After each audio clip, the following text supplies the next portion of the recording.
আল্লাহ পাক তো পবিত্র কোরআনুল কারীমে অনেকবার বলেছেন ফাবি আইয়ি আলাই রাব্বিকুমা তুকাদ্দিবান, তুমি আমার কোন কোন নিয়ামতকে অস্বীকার করবে বলো। আমার এমন কোন নিয়ামত আছে যেটা তোমার কোনো প্রয়োজন নেই, যেটা তোমার কোনো দরকার পড়ে না? আপনার হার্টটাকে যদি আল্লাহ 1 মিনিটের জন্য বন্ধ করে দেয়, হাজারো লক্ষ স্বপ্ন বন্ধ হয়ে যাবে। কি আছে আমাদের হাতে যেটা নিয়ে আমরা আমাদের রবের কাছে সিজদা দেই না? আমাদের কাছে এমন কি আছে যেটা পেয়ে আমরা আমাদের রবকে ভুলে গেছি? এমন কি আছে আমাদের কাছে যেটা পেয়ে আমরা আমাদের রবকে সিজদা দেই না? দেখেন আল্লাহ পাক আপনাকে আমাকে খুব ভয়ঙ্কর ভাবে পবিত্র কোরআনুল কারীমে বলে দিয়েছেন, ইকরা কিতাবাক কাফা বিনাফসিকাল ইয়াউমা আলাইকা হাসিবা। কিয়ামতের ময়দানে তোমার আমলনামাকে কিন্তু তোমাকে পড়তে হবে। কিয়ামতের মাঠের হাজারো লক্ষ মানুষের সামনে দাঁড়িয়ে দাঁড়িয়ে তোমাকে কিন্তু তোমার আমলনামা পড়তে হবে। দেখেন আপনি আর আমি যত ভুল করি, আপনি আর আমি যত অন্যায় করি, এটা আল্লাহ পাকের কাছে কিছুই না। আল্লাহ পাক তো আপনাকে আমাকে পবিত্র কোরআনুল কারীমে বলে দিয়েছেন, লা তাকনাতু মির রাহমাতিল্লাহ।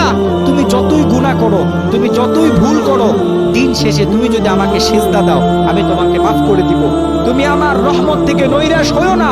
তোমার পাহাড় সমপরিমাণ গুনাহ আমি মাফ করে দিয়ে ওই গুনাহগুলোকে সওয়াবে পরিবর্তন করে দেব। সুবহানাল্লাহ। আল্লাহ পাকের দয়া, আল্লাহ পাকের নিয়ামত, আল্লাহ পাকের বারাকাগুলো যেন আমরা সকলে বুঝতে পারি, আমরা সকলে যেন আল্লাহ পাকের বারাকাগুলো অনুভব করতে পারি, এই তৌফিক আল্লাহ পাক আমাদের সকলকে দান করুক। আমিন।